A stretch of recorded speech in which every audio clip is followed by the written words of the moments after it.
Corona ಆತಂಕ ಹೆಚ್ಚಾಗಿದ್ದು corona ಸೋಂಕಿಗೆ ರಾಜ್ಯದಲ್ಲಿ ಎರಡನೇ ಬಲಿ. ಬೆಳಗಾವಿಯಲ್ಲಿ ಕೊರೋನಾಗೆ ಮೊದಲ ಬಲಿಯಾಗಿದೆ. ರಾಜ್ಯದಲ್ಲಿ ಎರಡನೇ ಬಲಿ ಇದು. ಬೆಮ್ಸ್ ಆಸ್ಪತ್ರೆಯಲ್ಲಿ 70 ವರ್ಷದ ವೃದ್ಧ ಮೃತಪಟ್ಟಿದ್ದಾರೆ. ಟೆಸ್ಟ್ ವೇಳೆ ಅವರಿಗೆ ಕೋವಿಡ್ ಸೋಂಕು ಇರೋದು ದೃಢಪಡ್ತಾ ಇದೆ. ಖಾಸಗಿ ಆಸ್ಪತ್ರೆಯಲ್ಲಿ ಟೆಸ್ಟ್ ವೇಳೆ ಮೃತ ವ್ಯಕ್ತಿಗೆ ಕೋವಿಡ್ ಇದ್ದದ್ದು ದೃಢ ಆಗಿದೆ. ಬೆಳಗಾವಿ ಬಿಮ್ಸ್ ಆಸ್ಪತ್ರೆಗೆ ದಾಖಲಿಸಿ ಚಿಕಿತ್ಸೆಯನ್ನು ನೀಡಲಾಗ್ತಾ ಇತ್ತು. ವಯೋಸಹಜ ಕಾಯಿಲೆಯಿಂದ ಬಳಲ್ತಾ ಇದ್ರು ಈ ವೃದ್ಧ. ಕೋವಿಡ್ ನಿಯಮಾವಳಿಯ ಪ್ರಕಾರವೇ ಈಗ ಅಂತ್ಯ ಸಂಸ್ಕಾರವನ್ನು ನೆರವೇರಿಸಲಾಗುತ್ತೆ. 70 ವರ್ಷದ ವೃದ್ಧ ಮೃತಪಟ್ಟಿದ್ದಾರೆ. ಟೆಸ್ಟ್ ವೇಳೆ ಕೋವಿಡ್ ಸೋಂಕು ಇರೋದು ಅವರಿಗೆ ದೃಢಪಟ್ಟಿದೆ. ಈ ಬಗ್ಗೆ ಇನ್ನಷ್ಟು ಡೀಟೇಲ್ಸ್ ಕೊಡ್ತಾರೆ ನಮ್ಮ ಪ್ರತಿನಿಧಿ ಸಹದೇವ್ ಈಗ ಸಂಪರ್ಕದಲ್ಲಿದ್ದಾರೆ. ಸಹದೇವ್, ಮತ್ತೆ ಕೋವಿಡ್ನ ಆತಂಕ, ಅದರಲ್ಲೂ 70 ವರ್ಷದ ವೃದ್ಧ ಏನ್ ಮೃತಪಟ್ಟಿದ್ದಾರೆ. ಅವರು ಇನ್ಮೇಲೆ ಮನೆ ಕೆಲಸಕ್ಕೆ ಹೆಲ್ಪ್ ಮಾಡ್ಬೇಕು ನೀವು. ಯಾಕೆ ನಿಂಗೆ ಎಲ್ಲರ ಕೆಲಸ ಸಿಗ್ತಾ? ಕೆಲಸನ ನೋವೇ, ನಾನೇ ಬಾಸ್ ಆಗ್ತೀನಿ. ಬಾಸ್ ಅದೇಗೆ? ಬಾಸ್ ವಾಲ ಬಿ ದ ಬಾಸ್. ಕೋವಿಡ್ ನಿಂದಲೇ ದಾಖಲಾದದ್ದ ಅಥವಾ ಮೃತಪಟ್ಟ ಮೇಲೆ ಅವರಿಗೆ ಕೋವಿಡ್ ಇರೋದು ದೃಢಪಟ್ಟಿರೋದಾ?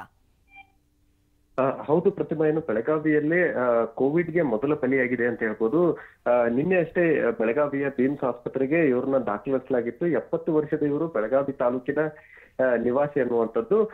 ಕಳೆದ ಕೆಲ ದಿನಗಳ ಹಿಂದಷ್ಟೇ ಬೆಳಗಾವಿಯ ಖಾಸಗಿ ಆಸ್ಪತ್ರೆಯಲ್ಲಿ ಇವರಿಗೆ ಚಿಕಿತ್ಸೆಯನ್ನ ನೀಡಲಾಗಿತ್ತು. ಆ ಒಂದು ಖಾಸಗಿ ಆಸ್ಪತ್ರೆಯಲ್ಲಿ ಕೋವಿಡ್ ಟೆಸ್ಟ್ ಮಾಡಿದಂತ ಸಂದರ್ಭದಲ್ಲಿ ಇವರಿಗೆ ಪಾಸಿಟಿವ್ ಇದೆ ಅನ್ನುವಂಥದ್ದು ಗೊತ್ತಾಗುತ್ತೆ. ಯಾವಾಗ ಪಾಸಿಟಿವ್ ಇದೆ ಅನ್ನುವಂಥದ್ದು ಗೊತ್ತಾಗುತ್ತೆ ತಕ್ಷಣ ಅವ್ರನ್ನ ಖಾಸಗಿ ಆಸ್ಪತ್ರೆಯಿಂದ ಬೆಳಗಾವಿಯ ಆಸ್ಪತ್ರೆಗೆ ಬಿಮ್ಸ್ ಆಸ್ಪತ್ರೆಗೆ ರೆಫರ್ ಮಾಡ್ತಾರೆ. ಅಲ್ಲಿ ಕೋವಿಡ್ ವಾರ್ಡ್ ನಲ್ಲಿ ಇವರಿಗೆ ಚಿಕಿತ್ಸೆ ಕೂಡ ನಿನ್ನೆಯಿಂದ ಕೊಡ್ಲಾಗ್ತಾ ಇತ್ತು. ಆದ್ರೆ ರಾತ್ರಿ ಚಿಕಿತ್ಸೆ ಫಲಕಾರಿಯಾಗದೆ ಇವರು ಕೂಡ ಸಾವನ್ನಪ್ಪಿರುವಂತದ್ದು. ಸದ್ಯ ಈಗ ಈ ಒಂದು ಸಾವಾದ ಬಳಿಕ ಆಸ್ಪತ್ರೆಯ ವೈದ್ಯರ ಸೂಚನೆ ಮೇರೆಗೆ ಇವು ಕೋವಿಡ್ ನಿಯಮಾವಳಿಗಳ ಪ್ರಕಾರ ರಾತ್ರಿಯೇ ಇವರ ಅಂತ್ಯ ಸಂಸ್ಕಾರ ಕೂಡ ನೆರವೇರಿರುವಂತದ್ದು. ಅದರ ಜೊತೆಗೆ ಸ್ವಾಬ್ ರಿಪೋರ್ಟ್ ಕೂಡ ಈಗ ತರಿಸೋಕೆ ಬಿಮ್ಸ್ ಆಸ್ಪತ್ರೆಯ ವೈದ್ಯರು ಮುಂದಾಗಿರುವಂತದ್ದು ಮತ್ತು ವರದಿಯನ್ನು ಕೂಡ ಈಗಾಗಲೇ ಹುಬ್ಬಳ್ಳಿಗೆ ಕಳಿಸಿಕೊಟ್ಟಿದ್ದೀವಿ ಅನ್ನುವಂತ ಮಾತನ್ನ ಬಿಮ್ಸ್ ಆಸ್ಪತ್ರೆಯ ಸರ್ಜನ್ ಆಗಿರುವಂತಹ ಶಿಂದೆ ಅವರು ಕೂಡ ಈಗಾಗಲೇ ಹೇಳಿರುವಂತದ್ದು. ಒಟ್ಟಾರೆ ಬೆಳಗಾವಿಯಲ್ಲಿ ಸದ್ಯ 2 ಪ್ರಕರಣಗಳು ಕೋವಿಡ್ ಪ್ರಕರಣಗಳು ಪತ್ತೆಯಾಗಿದ್ವು. ಅದರಲ್ಲಿ 70 ವರ್ಷದ ವೃದ್ಧ ಈಗ ಮೃತಪಟ್ಟಿರುವಂತದ್ದು.